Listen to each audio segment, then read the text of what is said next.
Welcome back to Queen's Kitchen. ఈరోజు మన కిచెన్లో బ్రెడ్ పుడ్డింగ్ ఎలా ప్రిపేర్ చేయాలో చూద్దాం. ఎంతో సింపుల్గా, ఈజీగా, టేస్టీగా మనం ఇంట్లోనే రెస్టారెంట్ స్టైల్లో ప్రిపేర్ చేసుకోవచ్చు. దీనికోసం ముందుగా కొన్ని బ్రెడ్ పీసెస్ తీసుకొని వాటికి 4 వైపులా అంచులన్నీ కట్ చేసేసి వాటిని 2 పీసెస్ లాగా కట్ చేసి రెడీ చేసి పక్కన పెట్టుకోవాలి. ఇప్పుడు ఒక గ్రేటర్ తీసుకొని అందులో కొద్దిగా బాదం, కొద్దిగా పిస్తా, కొద్దిగా క్యాష్యూస్ ఇవి 3 వేసి ఫైన్‌గా గ్రేట్ చేసి పక్కన పెట్టేసుకోవాలి. ఈ నట్స్ అనేది మనకి పక్కా కొలతగా అంటూ ఏమీ ఉండదు.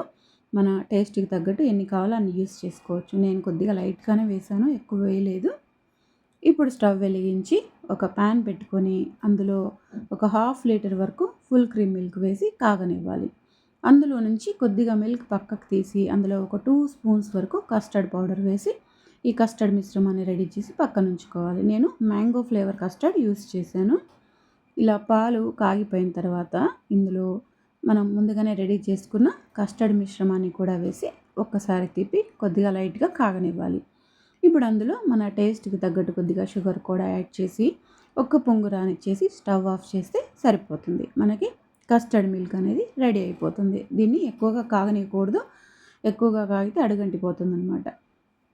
ఇప్పుడు మనం పుడ్డింగ్ రెడీ చేసుకుందాం. పుడ్డింగ్ కోసం ఫస్ట్ ఒక ఎంప్టీ బౌల్ తీసుకొని అందులో మనం కట్ చేసి పెట్టుకున్న బ్రెడ్ పీసెస్ అన్నిటిని ఇలా సెట్ చేసుకోవాలన్నమాట. ఇలా సెట్ చేసేసుకొని దానిపైన కస్టర్డ్ మిల్క్ వేసుకోవాలి. ఫుల్గా బ్రెడ్ అంతా తడిచిపోయేలాగా కస్టర్డ్ మిల్క్ వేసుకోవాలి. దానిపైన మనం కోవా ఉంటే కోవా కూడా యాడ్ చేసుకోవచ్చు. కోవా అనేది మన స్వీట్ కోవా తీసుకోవచ్చు, ప్లెయిన్ కోవా అనేది తీసుకోవచ్చు. కోవా అనేది ఆప్షనల్ మాత్రమే. కోవా కూడా వేసిన తర్వాత దానిపైన కొద్దిగా కస్టర్డ్ మిల్క్, కొద్దిగా నట్స్ వేసేసి మళ్ళీ సెకండ్ లేయర్ బ్రెడ్స్ అరేంజ్ చేసుకోవాలి. ఇలా సెకండ్ లేయర్ కూడా వేసిన తర్వాత పైన కొద్దిగా కస్టర్డ్ మిల్క్, కొద్దిగా condensed milk and khoa, nuts ఇవన్నీ యాడ్ చేసుకొని మళ్ళీ ఇంకొక లేయర్ వేసుకోవాలి. ఇలా లేయర్గా వేసేసుకొని పెట్టేసుకుంటే మనకి బ్రెడ్ కస్టర్డ్ అనేది రెడీ అయిపోతుంది. దీన్ని ఇలానే తినకుండా కొద్దిగా ఫ్రిడ్జ్లో పెట్టుకొని చల్లారాక చల్లగా మనం ఈ సమ్మర్లో ఎంజాయ్ చేస్తే ఎంతో టేస్టీగా, రుచిగా ఉంటుందన్నమాట. పిల్లలు కూడా ఎంతో ఇష్టపడి తింటారు.